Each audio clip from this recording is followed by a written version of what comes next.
Vamos nós.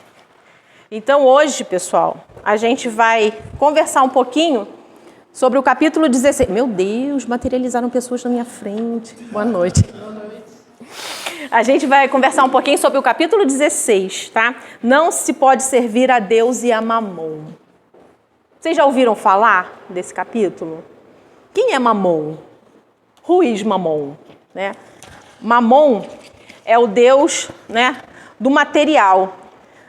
Quem já tem, né, o livro do Evangelho, né, a espiritualidade, ele sempre traz pra gente como é que se diz, um glossáriozinho dos principais palavras que tem no Evangelho, né, e no capítulo. E aqui Kardec ele explica quem é Mamon. É o Deus da riqueza. O ensinamento de Jesus não se pode servir a Deus e a Mamon é uma advertência para aqueles que só valorizam as coisas materiais, Mamon, descuidando-se do lado espiritual, Deus. Assim, tem alguns tópicos que são abordados nesse capítulo, né? Entre eles tem salvação dos ricos, resguardar-se da avareza, Jesus na casa de Zaqueu, a parábola do mal rico, parábola dos talentos, utilidade providencial da riqueza, provas da riqueza e da miséria, desigualdade das riquezas. Como a gente tem um tempo, né, bem moderado, o que eu fiz? Eu trouxe em tópicos para a gente ir conversando, né, e desenrolando o entendimento sobre esse capítulo, que é um capítulo que faz a gente refletir como a gente tem agido na nossa vida, se a gente tem dado mais valor para o lado material, se a gente tem deixado a matéria dominar a nossa vida, ou se a gente consegue já fazer o domínio da matéria em nosso benefício, né? E a gente, assim, não tem aquela velha máxima que a gente acaba sendo escravo, né, do trabalho, do querer ter, do possuir, e vai esquecendo que nós estamos encarnados aqui para a nossa melhora espiritual, para o nosso crescimento espiritual. Ai, gente, é muita fofura numa criança só, né? Eu adoro também. Tá vendo? A criança até me diz, né? Gostosa da tia Pati, é você, né? Então, assim, a gente está aqui para desenvolver esse nosso lado. É necessário que a gente passe por essa experiência material. Porque se assim não fosse, o que a gente estaria fazendo aqui? Perdendo tempo? Eu acho que Deus, ele é tão inteligente, né, que ele não faz nada, ele não programa nada para as nossas vidas, né, para o nosso espírito imortal, que não tem uma finalidade. Aí, para a gente começar essa conversa, né? Vamos contextualizar esse versículo, né? Ninguém pode servir a dois senhores, Deus e a Mamon. Isso está em Mateus, capítulo 6, versículo 24.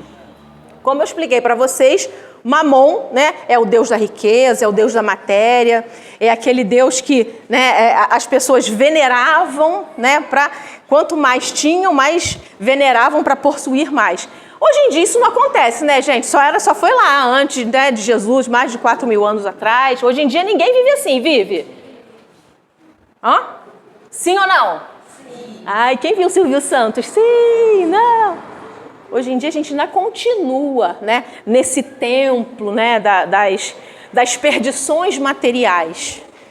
É errado a gente querer ter algo material para a nossa subsistência ou para o nosso lazer? Não é errado. Você tem que saber que essa riqueza ou esse poder não pode ser o foco principal da sua vida. Isso que a gente, dentro da doutrina, quando a gente vai adentrando aí os ensinamentos de Jesus, conhecendo o Evangelho, a gente vai aprendendo sobre isso. De que as coisas que são postas ao nosso uso, ao nosso recurso, não é para nos escravizar, é o que eu já falei há pouco. Nós não podemos nos tornar escravos da matéria. E hoje em dia, quando a gente se pega, a gente ainda está fazendo isso, né? Quando fica muito absorvido no trabalho e que fica só em função, né? Quem aqui não se pega durante a semana em função de relógio, né? Hora de acordar, hora de levantar, de chegar no trabalho e tá na hora de sair e fazer não sei o quê. Nossa, chega no final do dia você tá exausto, não é verdade? Não sou só eu que acontece isso não, né, gente? Isso acontece. E assim, e às vezes quando a gente não trabalha fora também, a gente vai arrumando tarefas dentro de casa que ocupam o nosso tempo inteirinho e a gente fica só voltado para o cuidar, né? Para o limpar. Dona de casa, né? É um inferno, né, gente? É um inferno. Enfim, estou tentando ser josense, mas não sou não. Mas assim, a gente fica, né, naquela coisa de... E trabalho de casa é terrível, porque enxugar gelo. Você faz. Quanto mais você faz, mais coisa para fazer tem. É assim, filha, entendeu? Aprende que é assim que não dói menos, entendeu? E é assim mesmo. Então, assim, e aí a gente vai ocupando o nosso tempo com essa demanda, né? Que a matéria, que essa necessidade que a gente tem desse plano que a gente vive hoje, busca a gente. E qual o momento que a gente reserva da nossa vida, nas 24 horas do dia, que a gente acha que tem pouco, né? Que às vezes precisa de 36, 48, 72 horas para poder resolver os BOs que tem. Quantas horas cada um de nós aqui faça a sua reflexão, não precisa me falar não. Quantas horas você dedica para se conectar com a espiritualidade, com o alto, com Deus, para fazer a conexão com os ensinamentos de Jesus?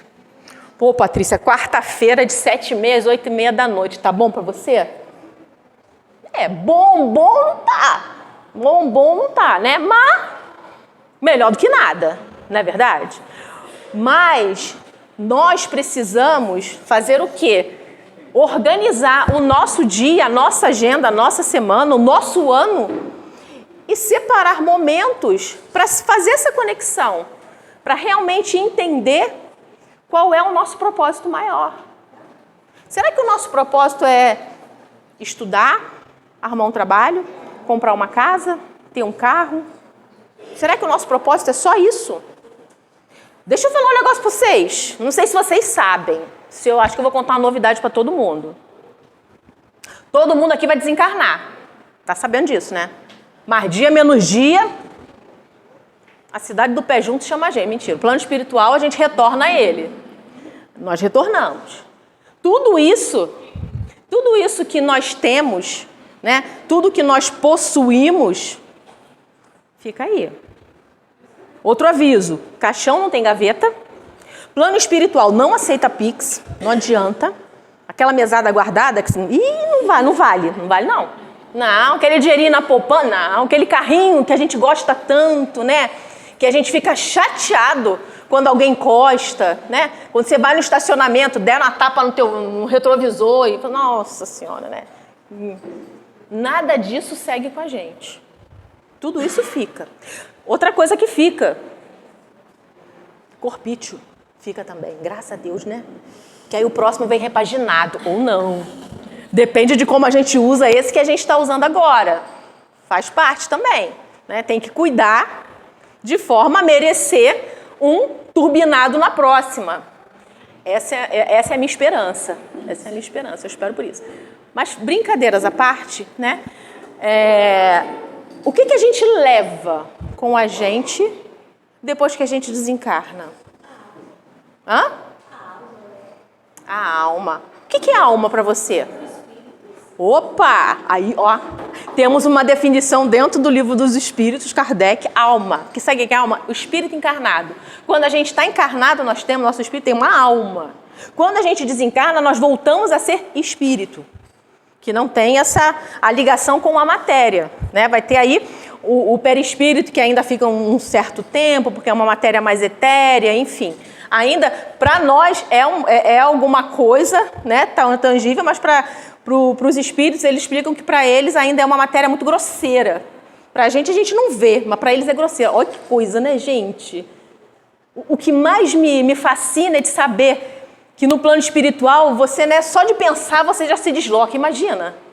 Que delícia. Alguém já assistiu Nosso Lar aqui? Nosso Lar 1. Nosso Lar 1. Tem o aeróbus, né? E só aqueles espíritos, provavelmente a gente, na hora que for passar para aquele lado de lá, não vai conseguir volitar, né? Que é ficar planando, né? Tem que entrar no aeróbus. Mas depois a gente consegue, né, fazer essa passagem. Por quê? No plano espiritual, a gente não faz mais uso desse corpo material. A gente fica liberto disso. E o que a gente carrega com a gente, então? O que nós fomos enquanto pessoa. O que nós angariamos enquanto seres, espíritos imortais. Tudo que a gente aprende, conhecimento, a parte intelectual, nada disso é perdido, gente. Por isso que falo que a gente precisa continuar aprendendo até o último suspiro. Hoje em dia é muito comum você ver idosos, pessoas na terceira idade ou na melhor idade, fazendo faculdade, aprendendo alguma coisa nova, né? Aí os mais novos acham que é perda de tempo, né? Nossa, mas para que vai fazer isso agora? Gente, é pessoa que é visionária, que já está dando um passo além para a próxima. Fica a dica, entendeu? Então, assim, tudo isso nós levamos com a gente. Vai com o nosso espírito, o material fica. E não adianta querer fazer investimento, né, na galerinha de casa para voltar a reencarnar na mesma família. Lá em casa eu já estou perdendo essas esperanças, entendeu? Porque a molecada hoje, ninguém quer ter filho, tá vendo? O negócio está ficando difícil para o nosso lado. A gente reencarnar vai ser, né, vai ser complicado. Mas assim, não adianta querer fazer investimento. Assim, não, né, vou dar de tudo que é para quando eu voltar, opa, né, que eu seja neto e ainda vou conseguir uma... Não esquece. Esquece porque, enfim, as coisas não funcionam assim, né? Aí Kardec ele fala o seguinte, a riqueza como prova. No espiritismo, riqueza e pobreza são duas provas diferentes. E a mais difícil, adivinha qual é? Riqueza. Por que será? Por que será que a riqueza é a prova mais difícil? Mais do que a pobreza?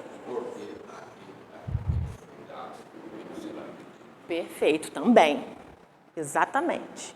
E quando, ó, se imagina, aqui, ó, vou fazer uma brincadeira com vocês.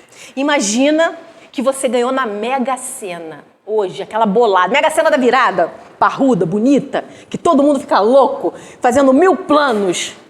Nesses 1000 planos que todo mundo faz, inclusive a gente, atire a primeira pedra, quem nunca pensou em ganhar na Mega Sena da virada?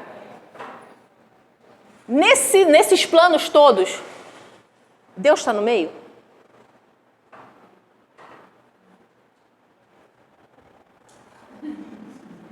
Seja sincero. Primeiro a gente quer resolver a vida, não é verdade? Aí tem uns que... Não, é uma desgrameira, né? O CLT é uma desgrameira. Porque a primeira coisa que faz, vou largar o emprego, por isso que não ganha. Por isso que não ganha. Entendeu? Galera que trabalha comigo, fala, primeira coisa que eu falo no dia da segunda-feira seguinte, eu não volto pro trabalho, tá vendo? Por isso que não ganha. Deus já tá olhando que tu tá querendo fazer um troço que não vai ser legal pros outros coleguinhas, vai meter o pé. E eu falei, em ideia... Não pensa. Porque imagina, tu ganha na Mega Sena e some. Pô, tá na cara que alguma coisa aconteceu com você, né? Aí daqui a pouco já vai ter alguém no teu rastro. Mas, naturalmente, quando a gente pensa nisso, a gente não fica... Ai, nossa. Tem umas pessoas que ficam assim, ó. Ai, se eu ganhasse muito dinheiro, eu ia abrir um orfanato. Ah, eu ia abrir uma ONG pros animais. Eu sou dessas. Aí bota o dinheiro no bolso, vai gastar com tudo, mais alguma coisa, vai viajar, vai fazer né? Tudo menos o que, né, tinha o foco de fazer. Pode ser que uma pessoa ou outra ainda dê um direcionamento decente para a coisa, né? E assim, e vamos combinar, né, gente? Não é todo mundo que ganha um negócio desse. E não é fácil ganhar. Por quê? Vamos lá. Aí, continuando a brincadeira. Todo mundo ganhou na Mega Sena. Você está com a bolada no banco. Você não precisa mais esquentar a cabeça com boleto. Porque aquilo está desmotivado no trabalho, tem um exercício legal para fazer. Isso é o Leandro Carnal que ensinou. Sabe aquele boleto que tu tem que pagar todo mês? Enfia no bolso. Ficou desmotivado no trabalho, assim, vai descendo a mão no bolso, assim, vai dando aquela sensação, aquele boleto pesado no bolso. A motivação para o trabalho volta. Você tem que pagar o boleto, né? Enfim. Então, assim, a prova da riqueza, ela acaba sendo mais desafiadora porque te expõe, né, à vaidade, ao orgulho, ao egoísmo. Porque você vai querer tudo só para você. Ou só para os seus, só para os meus. A gente não vai pensar na nossa comunidade ou nos nossos irmãos que estão ao nosso redor como uma família, não. Primeiro eu, segundo eu, terceiro eu, filho. Se sobrar alguma coisa, quem sabe? Sabe a parábola do óbolo da viúva? Vocês já ouviram falar da parábola do óbolo da viúva? Né? Que Jesus, né, tinha o gasofilácio, que era aquele...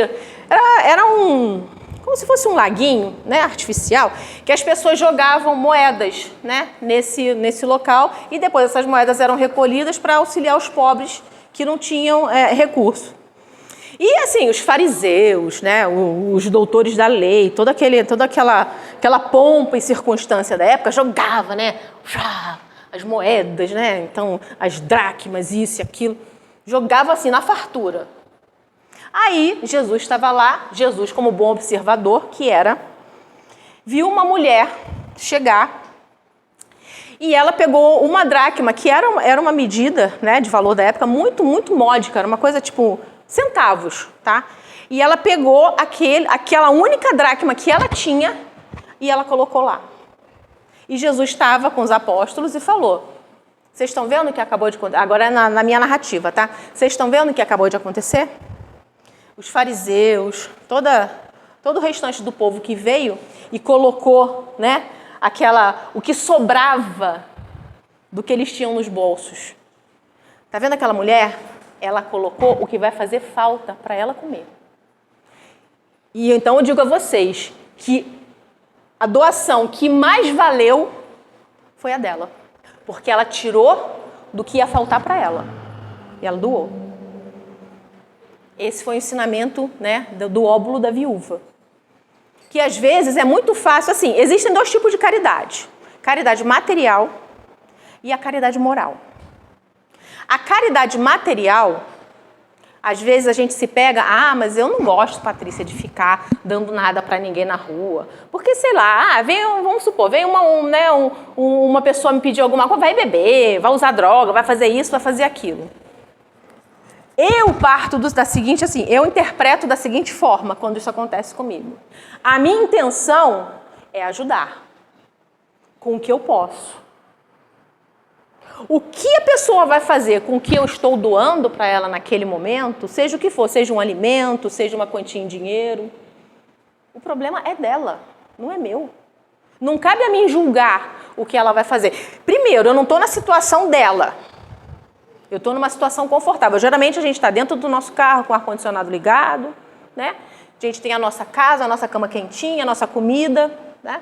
E a pessoa, o que está acontecendo com ela? Eu não sei o que aconteceu com ela, eu não sei o que levou ela a estar naquela situação. Então não vai caber a mim fazer nenhum tipo de julgamento. Entendeu? Eu penso assim. Foi sincero.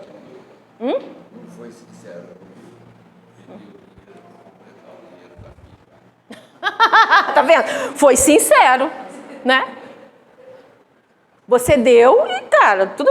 E aquela coisa, por exemplo, por que a pessoa, de repente, tem a necessidade de tomar? Porque dizem que quem sente fome, né? Vocês já sentiram fome na vida, assim? Fome, né? Graças a Deus, a gente nunca teve essa experiência de sentir fome. Quando você fica, às vezes, quando passa uma refeição ou outra que já dá aquele nozinho, a gente já se sente incomodado, imagina você ficar dias sem comer. Eu entendo. Tipo assim, é o caminho certo? Provável não. Mas, se bobear, o álcool vai dar uma sanada na fome. É a solução para ele? Não. Mas, enfim, cabe a nós julgarmos? Não cabe a nós julgarmos. Então, se você tem a condição... Por quê? Quando nós temos o privilégio, ou então a condição de auxiliar alguém com uma caridade material... É obrigação nossa fazer isso. É obrigação nossa. Porque senão, o mendigo espiritual estamos sendo nós. Nós estamos sendo os necessitados de uma caridade. Aí a caridade o quê? Moral. Ah, Patrícia, mas tem momentos que às vezes a gente não tem como ajudar, né? Financeiramente falando. Ajude com uma prece, com uma vibração, com um olhar. Ou então, abaixe o vidro, converse com a pessoa. Eu já tive essa experiência de parar num sinal, né? Já falei na ONG de bicho, né? Eu sou cachorreira, gosto muito, né? Tenho 3 filhos. Então, o rapaz, ele estava com o cachorrinho dele, sentado assim no sinal, e o cachorrinho super bem cuidado, sabe? Você via que ele estava maltrapilho, mas o cachorro estava Sabe? Aquela coisa de você cuidar do amigo, de cuidar de quem você ama, tava assim. E eu parei e comecei a conversar com ele, né? Eu falei, ei, tudo bem, não sei o quê, como é que é o nome dele? Ele conversando, não sei o quê. Aí daqui a pouco ele levantou, ele veio assim, eu posso falar um negócio pra você? Eu falei, pode, claro. Ele, nossa, muito obrigado. Eu falei, ué, mas por quê? Eu falei, pô, não tem nem nada pra te dar aqui, porque eu não tinha mesmo, né? Então, ele, não. Por você ter olhado pra mim e me enxergado como uma pessoa. Gente, aquilo acabou comigo na hora. Tá? Eu ouvi uma vez uma conversa nessas circunstâncias. Foi a primeira vez que eu recebi gente. Gente, sabe o que é uma pessoa falar isso pra você? A gente ouvir, não dói dentro da gente? Sabe, da pessoa, tipo, ela te agradecer porque você olhou pra ela como um ser humano. Porque se a gente não tomar cuidado com o que a gente enxerga, banaliza, vira paisagem. Gente, eu venho de uma cidade, vocês já adivinham de onde eu venho? Preciso falar? Preciso falar? Eu venho de uma cidade onde eu convivi a minha vida inteira com essa situação, né, de pessoas em situação de rua. A gente sabe que... Aí quando eu vim, há 15 anos eu moro em São José. Quando eu cheguei em São José, eu fiquei e falei, nossa, né, eu não via, eu não encontrava com pessoas em situação de rua aqui em São José, sabe? Não encontrava, não via animal abandonado e aquilo era uma paisagem normal para mim. Quer dizer, normal, eu nunca me senti confortável com a paisagem. Eu sempre tentei, dentro das minhas possibilidades, fazer alguma coisa, né? E aqui, aí depois da pandemia, aí mudou de figura aqui em São José. Mudou de figura, o nosso cenário mudou. Porque você começou a ver, e até hoje, né? A gente vê pessoas em situação de rua. Sabe? E aquela velha máxima, gente, não cabe a nós julgamento. Se você não pode ajudar, materialmente falando, ou se você não...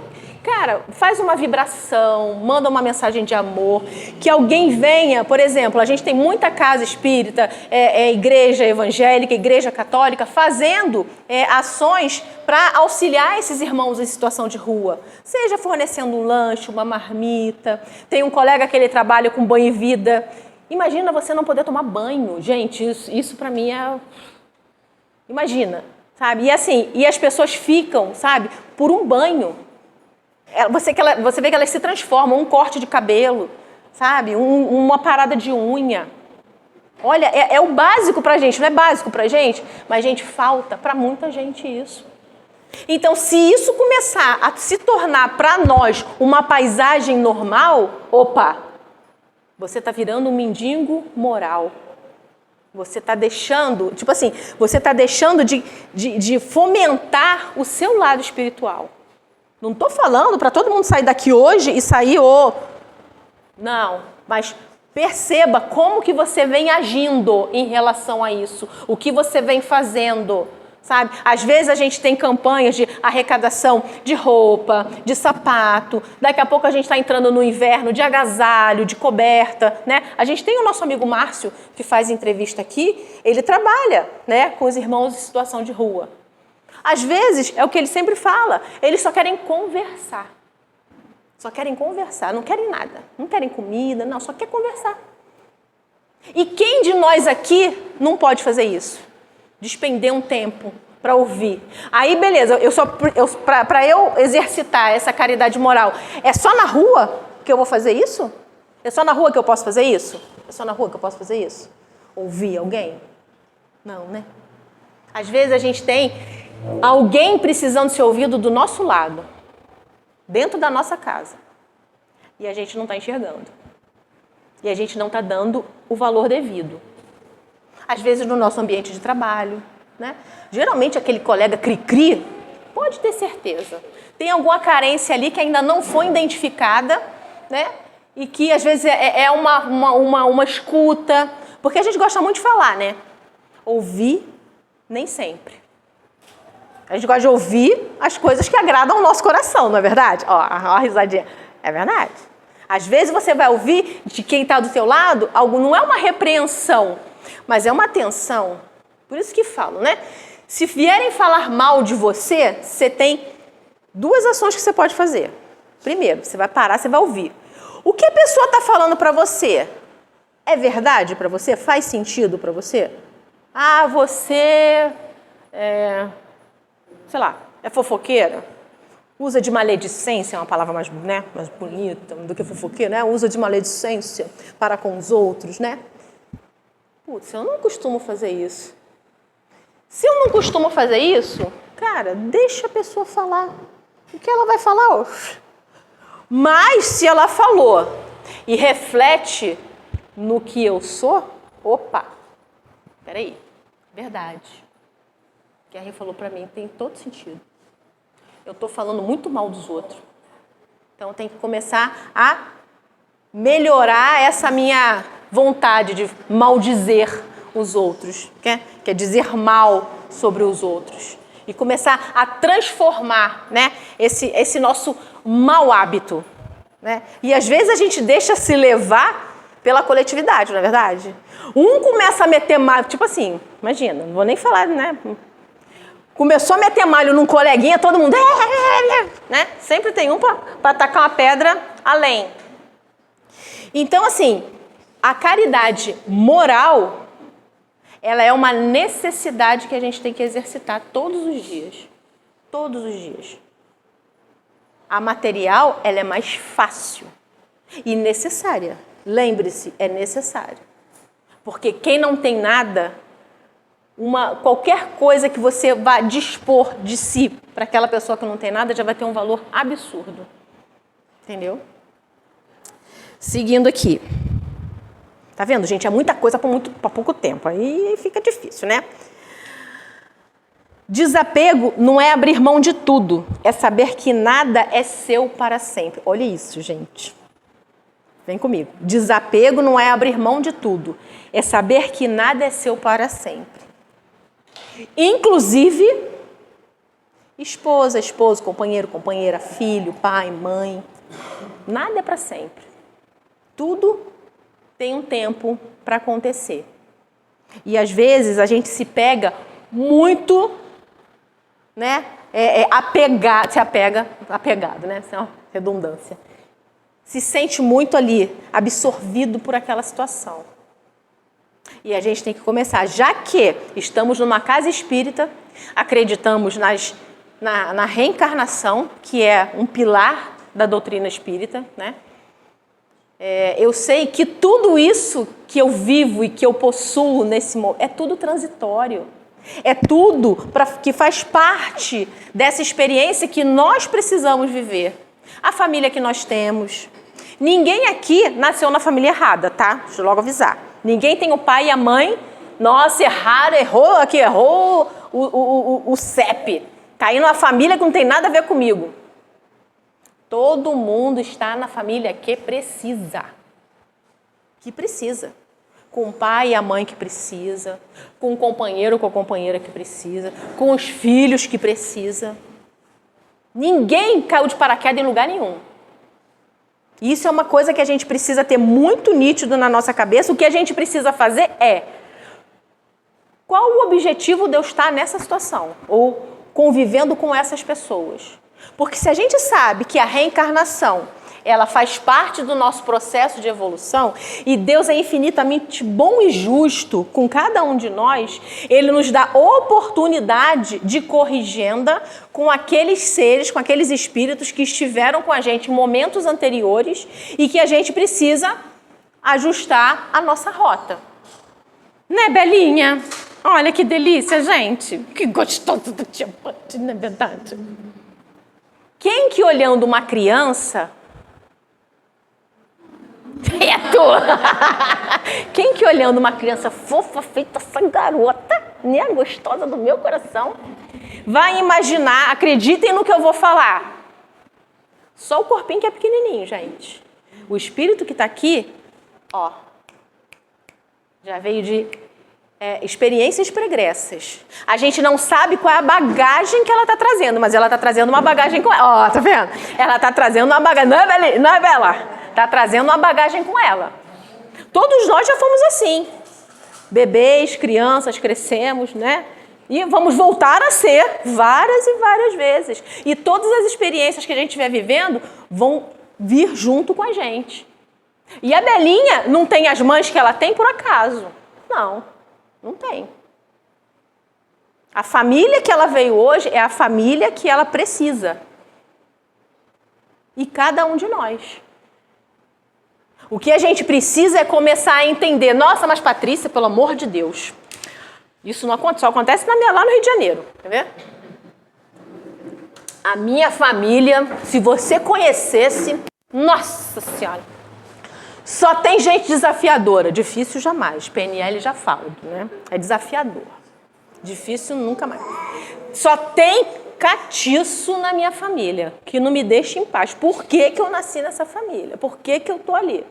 Se você... Então, tipo assim, pra minha família eu sou ovelha negra. Não tem gente que é assim, né? Que é ovelha negra. Rita Lee. Rita Lee era a ovelha negra da família dela, né? Era ovelha desgarrada, né? Mas cada um precisa entender por que que tá ali e às vezes se você tá nessa família que no seu ponto de vista, porque é seu, né? No seu ponto de vista, todo mundo é desequilibrado, só você que é o equilibradinho, opa! Tem alguma coisa errada também, né, gente? A autoanálise tá complicada.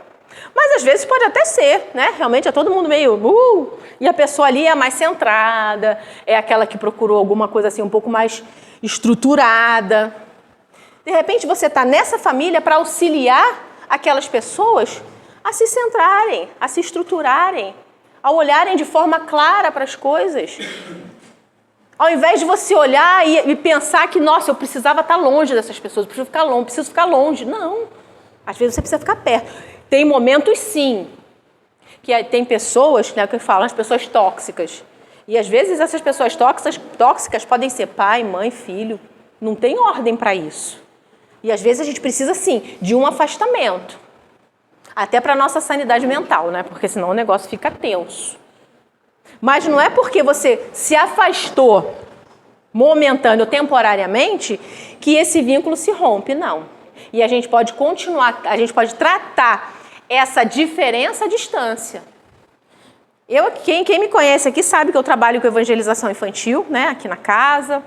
Já tem, desde 2016, vai fazer 10 anos que eu estou à frente, né, da evangelização, aqui no Vale também. E assim, o melhor trabalho para mim da casa é você trabalhar com criança. Por quê? É o início de tudo.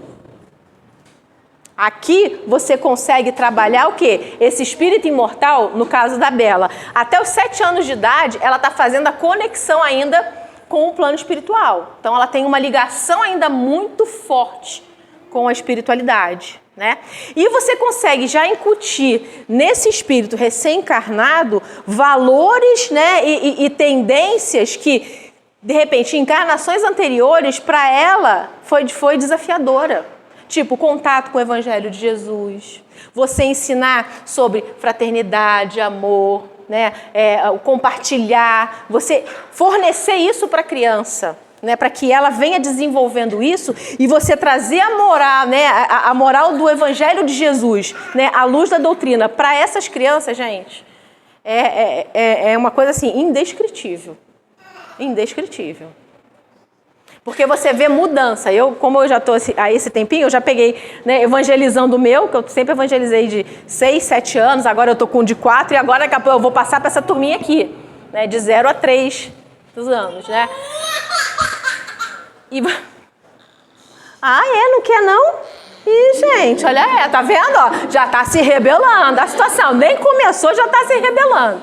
Então, assim, você vê a transformação, você vê a mudança, de como é o impacto, né, desse contato. Se nós já sentimos essa diferença quando a gente se propõe, né, a se evangelizar, seja em qualquer, né, vertente religiosa, mas como nós estamos numa casa espírita, quando vocês começaram a frequentar aqui o ser, do momento da primeira reunião que vocês vieram até hoje, houve mudança na vida de vocês? O que vocês sentiram que algo despertou em vocês?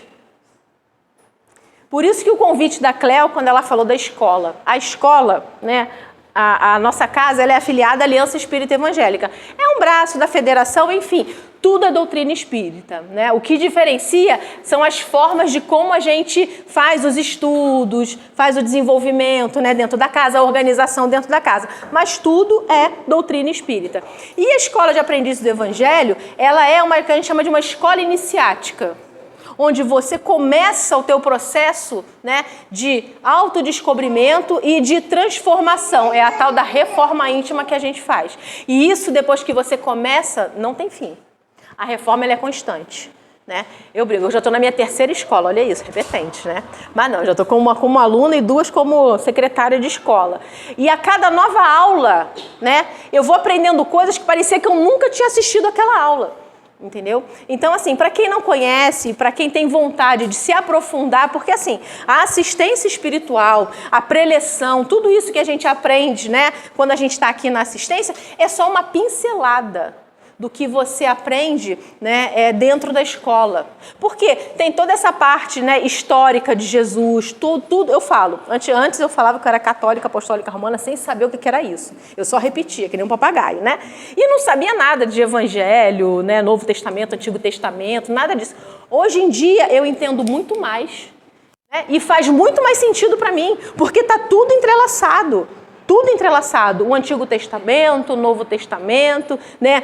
Que a gente fala, tem a primeira revelação que foi Moisés, a segunda revelação Jesus e a terceira revelação para nós que é a doutrina espírita, que veio dar luz a tudo isso que a gente veio ouvindo há séculos e séculos e séculos e séculos, porque a doutrina espírita ainda é recente, 160 anos, ela é novinha, né? A gente está tendo contato, se bobear, primeiro, a segunda vez, né, nas nossas encarnações. Então, assim, e muita coisa vai fazendo sentido, né? E eu acho que o maior sentido que a doutrina espírita traz para a gente é quebrar esse paradigma, né, de que Deus é aquele senhor de barba branca, sentado num trono, né, e que quando você morrer, você vai sentar à direita de Deus Pai Todo-Poderoso. Quando eu era criança, eu pensava assim, Márcio, gente, criança, olha isso, perturbadinha, já era perturbadinha.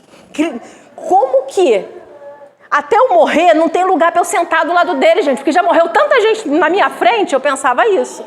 E hoje eu consigo, tipo assim, eu já tirei essa figura humana de Deus, porque Deus não foi um ser humano como ele não é, como ele não tem olho, não tem perna, não, ele é uma energia.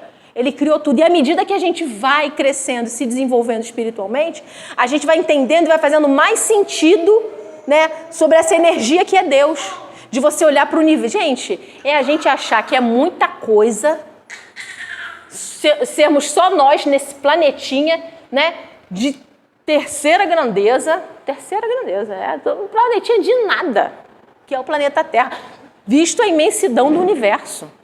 Quem somos nós? Não somos nem a mosca do cocô do cavalo bandido. A gente está no processo. A mosca ainda está mais evoluída que a gente.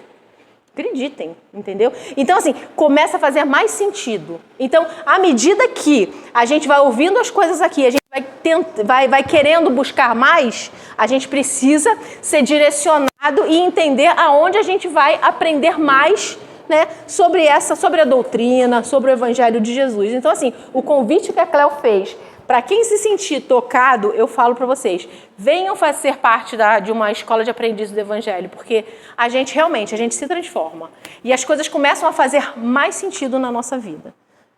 Entendeu? Ainda não acabou não, né? Tem mais coisa. Cadê meu óculos? Está aqui. Tem uma frase aqui que eu achei ela, e assim, sensacional, para a gente poder, já seguindo aí para as nossas conclusões. Ó, falei do... Ó. Peraí.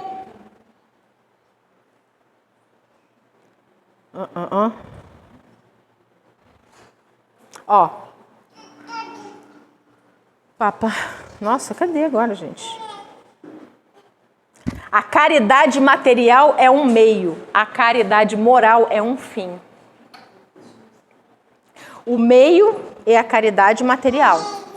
E através dela você começa a exercitar o que eu falei? O desapego, né? O auxílio ao próximo.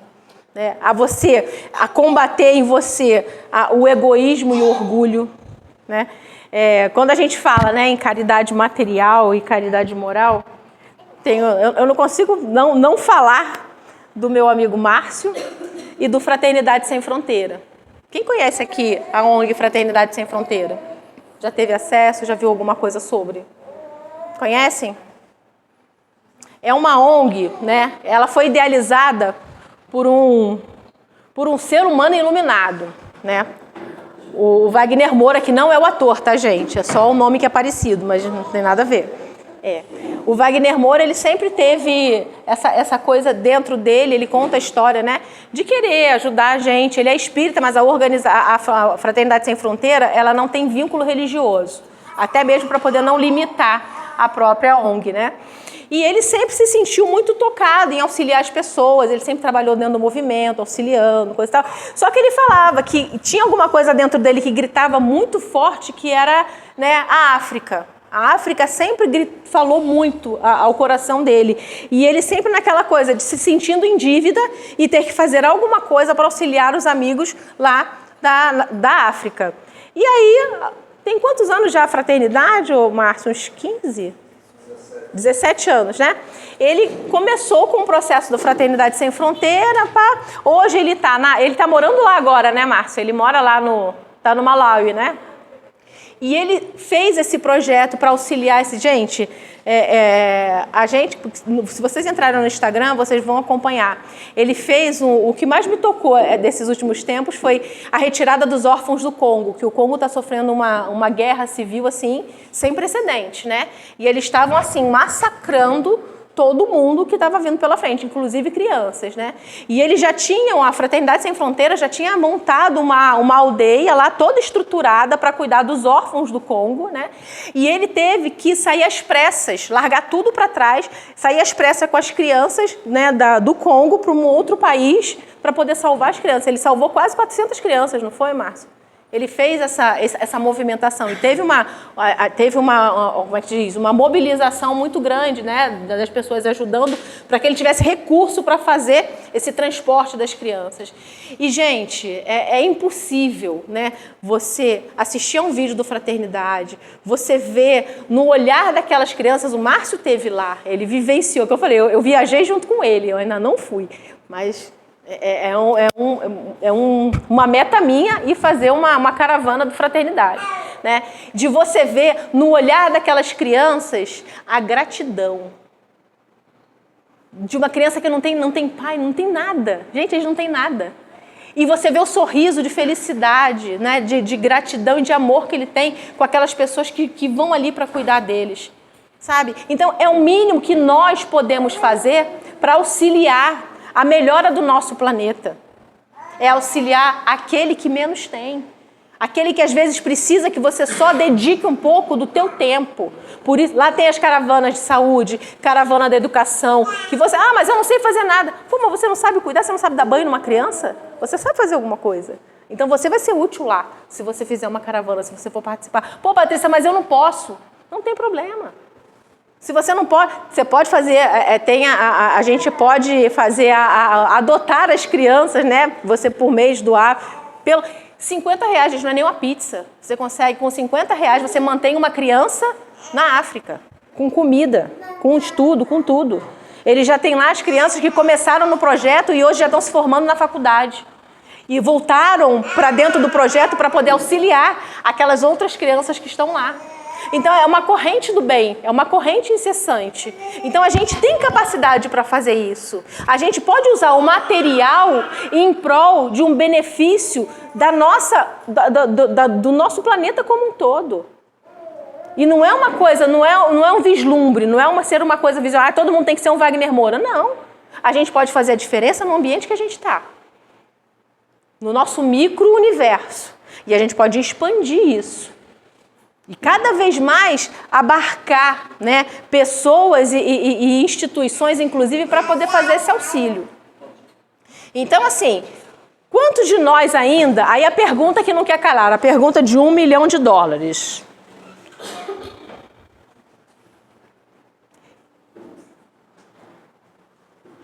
O que você vai levar com você? Por exemplo, se você deixasse de existir hoje, o que ia com você? O que você ia deixar, né, para humanidade e o que você levaria com você enquanto espírito imortal? Um de cada vez, gente, por favor. Essa é uma pergunta que eu me faço constantemente. Se eu deixasse de existir hoje, será que eu faria falta para as pessoas? Como que as pessoas lembrariam de mim? Né? Será que as pessoas, tipo, nossa, tem aquela pessoa, nossa, já foi tarde, né? Já foi tarde, esse encosto. Como que eu vou ser lembrado? Se você já tem uma leve resposta para essa pergunta de você mesmo, ainda dá tempo da gente reverter. Se essa resposta não for muito satisfatória, ainda dá tempo de reverter. A gente tem esse poder de fazer a transformação. E é o convite que a doutrina faz. É a nossa reforma constante. Não tem, por isso que a gente fala, quem bota o pé numa escola de aprendiz do Evangelho nunca mais se livra da raio da reforma íntima. Porque assim, não tem aquela velha máxima? A ignorância é uma bênção? Mas depois que você dá luz à ignorância, acabou, filho. Acabou. 5 minutos de evangelho, você já saiu da ignorância. 5 minutos de evangelho, 5 minutos de você saber, né, um pouco sobre o que Jesus trouxe pra gente, o que ele deixou de legado, já é o suficiente para você já ser devedor. E precisar agir, né, com essas informações. Porque não adianta, é o que eu sempre gosto de falar isso. Ler o evangelho aqui na frente, por exemplo, eu podia ler o capítulo 16 inteirinho para vocês, aqui, todinho. Mas para mim o mais importante é vocês saírem daqui com coisas práticas que vocês podem fazer na vida de vocês e colocar em ação no seu dia a dia. Porque evangelho é isso, é ação. É você ouvir, é você estudar, você fazer o evangelho no seu lar. É aquela passagem que você lê, nossa, mas né, fulano tinha que estar aqui porque isso aqui era para ele. Aí, né, às vezes quando a gente faz isso, né? Quando vai ler um livro, vai assistir uma palestra, nossa, mas fulano tinha que ouvir essa palestra é para ele. Não, se você está ouvindo é para você, querido. Pelo amor de Deus, veste a carapuça. Veste a carapuça que dói menos. Porque não é aquela história, eu enxergo no outro aquilo que eu vejo em mim. Que é mais fácil de apontar, né? Aquilo que me incomoda no outro, muito provavelmente é o que você tem em você. E você não assume. E geralmente nunca é coisa boa, né? Nunca é coisa boa. É difícil ser coisa boa, né?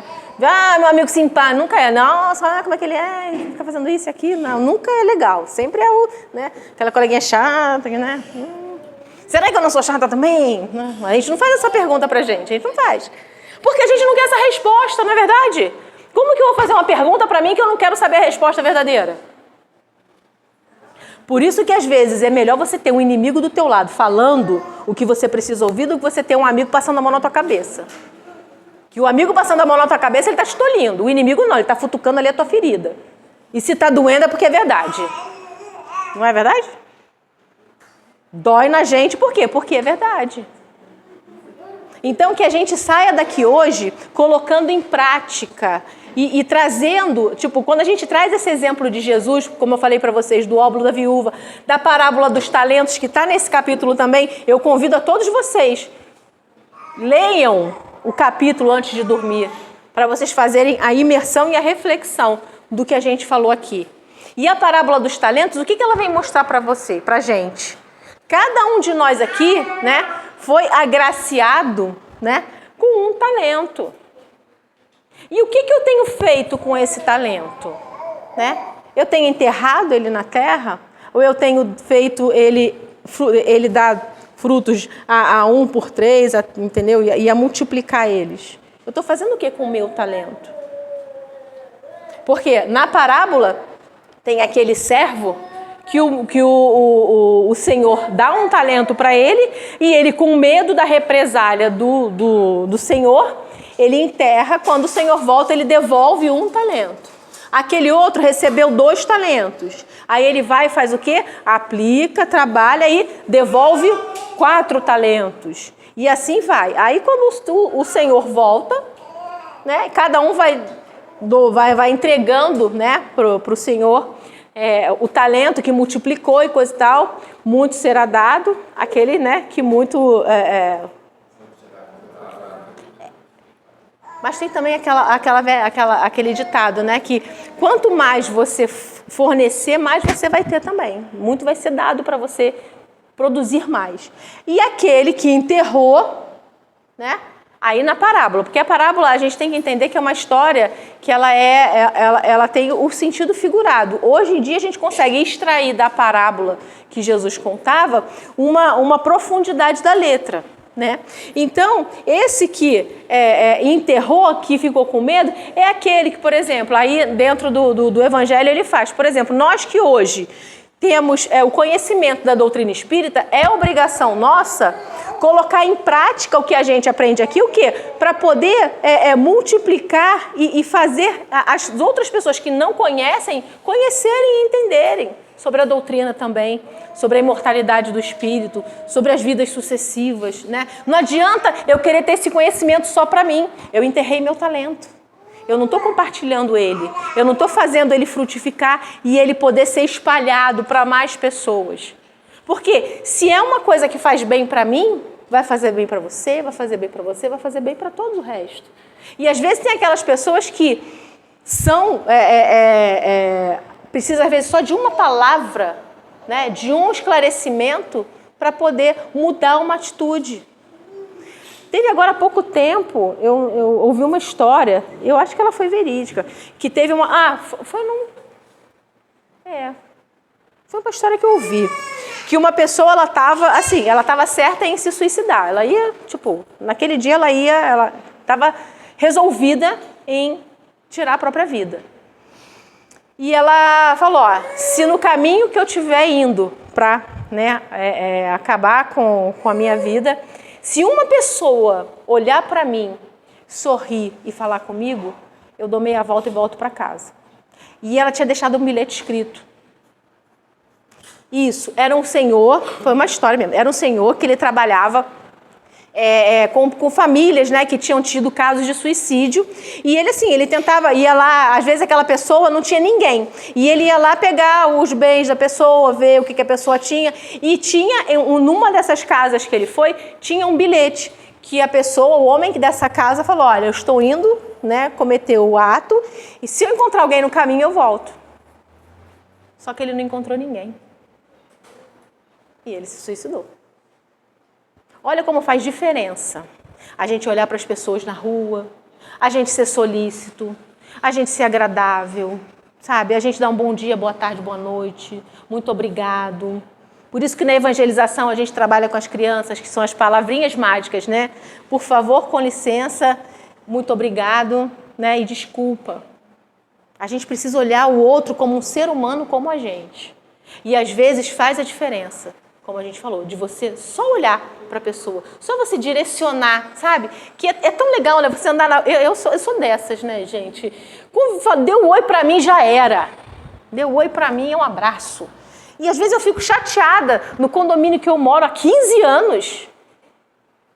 Tem gente que passa e é como se estivesse passando por uma árvore. Coitada, nem a árvore merece isso, né, tadinha? Porque até ela sente a energia que a gente emana, sabe? A árvore sente.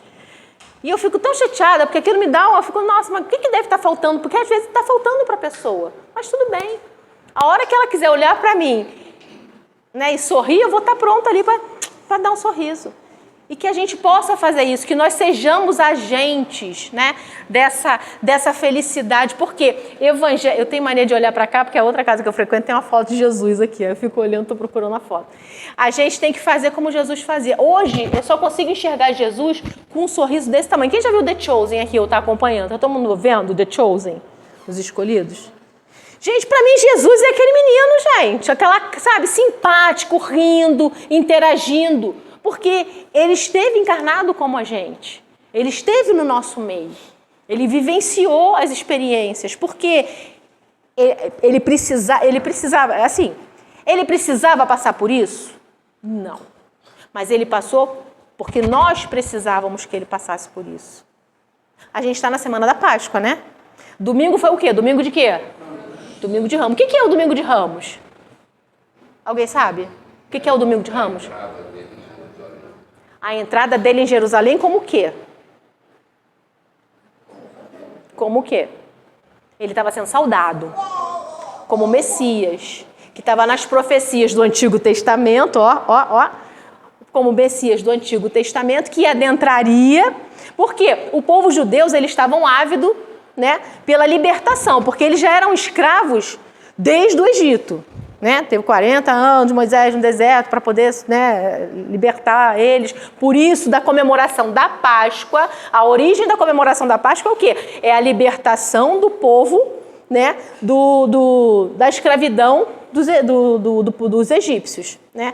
Aí foi quando Moisés saiu com o povo e andou 40 anos pelo deserto.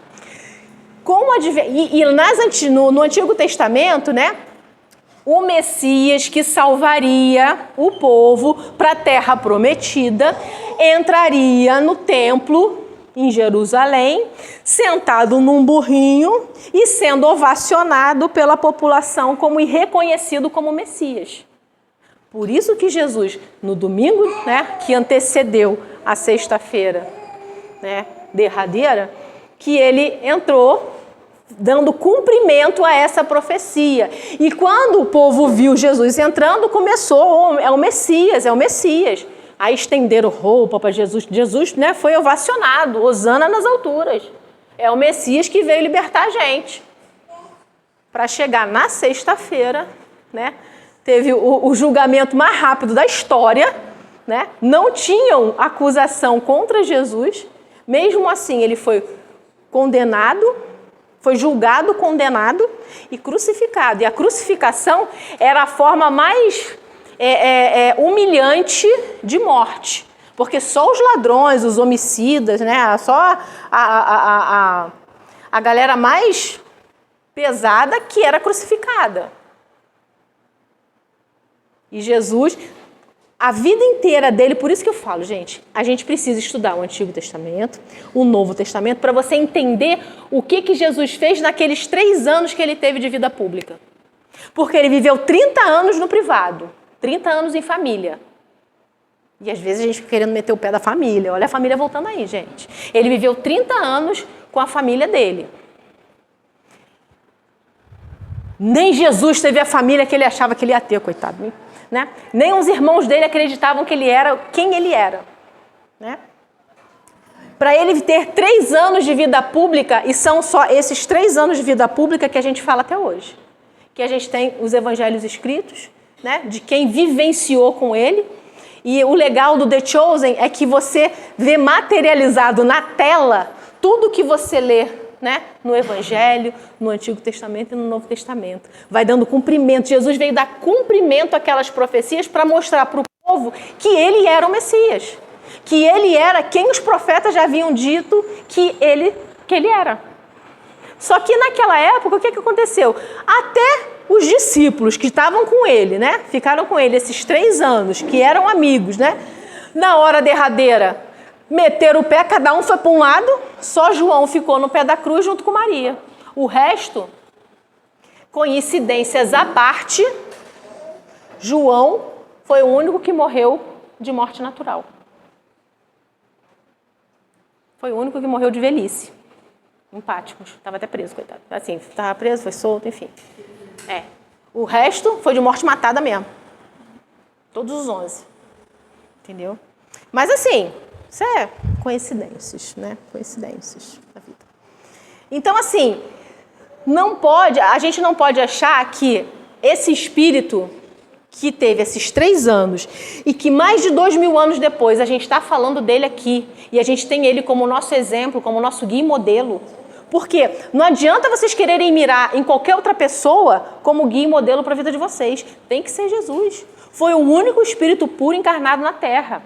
Nós somos um planeta ainda de provas e expiações. A gente está passando por um processo de transição, por um planeta de regeneração que vai ser a 3ª categoria. A gente já foi, né, um planeta primitivo.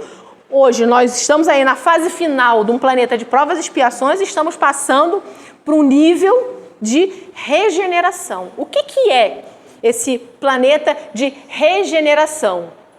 É um planeta de regeneração, não é um planeta regenerado. É em regeneração, em processo de regeneração. A diferença para o mundo de provas e expiações é que, no mundo de provas e expiações, o mal, ele grita, ele é escandaloso, ele fala mais alto. Não é o que a gente vê? Não é o que a gente vivencia? O mal sendo desinibido e o bem. No mundo de regeneração, já vai ser o contrário. O mal ainda vai existir? Vai. Mas numa proporção muito, muito, muito menor do que hoje a gente vivencia. O bem vai falar muito mais alto. O mal vai intimidar. Por exemplo, hoje a gente já tem determinadas situações que para nós é constrangedora. Por exemplo, antigamente, na época, né, dos círculos romanos, era um evento verem os cristãos serem massacrados pelos animais numa arena. A gente ficava lá, cabecinha voando para um lado, cabecinha voando para o outro. Isso era divertimento. Era divertimento. Hoje, pra gente, é um escândalo. Não é verdade? Melhoramos ou não melhoramos? Oxe! Melhoramos e muito. Não, melhoramos e muito, filho. Muita coisa. Olha para a história. Olha para uns 100, 150 anos atrás. Você ter um escravo era uma coisa. O escravo não era uma pessoa. Era como se fosse uma cadeira. Eu fazia o que eu quisesse com aquela... Era uma pessoa. Só que você despersonificou aquela pessoa. Você transformou ela num objeto. Então você não tinha afeição por ela. Hoje, a gente tem afeição por um animal, não é? Eu falo, os meus cachorros são meus filhos, gente. Desculpa aí para quem não gosta. Cuido.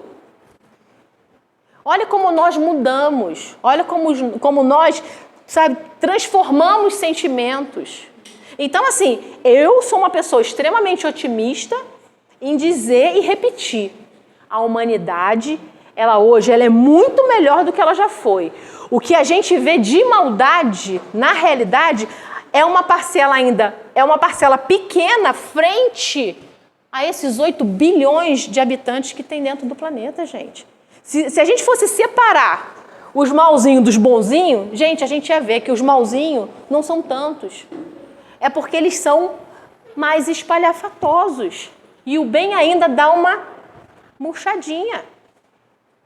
Mas o bem, ele é assim, à medida que a gente se conscientiza, e essa transformação do planeta, ela não vai acontecer de fora para dentro. É a tal da reforma íntima, gente. É de dentro para fora. É a conscientização de cada individualidade que está encarnada no planeta. Da que está encarnada no planeta, mais aí, 3 vezes isso, umas 24 bilhões de espíritos que habitam o planeta Terra. Isso tirando a média por baixo, tá, gente? Porque aí, bota aí, para cada encarnado, uns 3 espíritos aí que estão junto com a gente. Isso quando a gente já não carrega uma como é que se diz? Um bando. Hã? Pô, ó, tem horas que, né, vem um bando, né? Uma legião, ó, tá aqui, né? Uma legião junto com a gente. Entendeu? Então, assim, a gente precisa fazer esse movimento de transformação individual para a gente poder auxiliar a transformação e mudar a psicosfera do nosso planeta, gente. Quando vocês se pegarem numa vibração de pessimismo, de derrotismo, cara, eleva o pensamento. Seja através de uma música, né, que vai elevar o teu pensamento, a tua vibração, seja através de uma prece. Mas a gente precisa. E essa espiritualidade que hoje está aqui com a gente, ela anseia pelo nosso pedido de ajuda, porque eles estão aqui para nos ajudar. E os nossos espíritos protetores, eles estão ali, ó, alerta. Eles devem ficar doidão com a gente fazendo besteira sem pedir ajuda. Então, aprendemos a pedir ajuda. Vocês já deram o primeiro passo, já estão aqui. Já estão fazendo esse pedido de ajuda. Já estão tentando se elevar e se conectar. Mas não pode se limitar à quarta-feira à noite. Carrega isso para a semana inteira, gente. Essas transformações, essas pequenas transformações. Agradeço, né, a paciência de me ouvirem mais uma vez, né?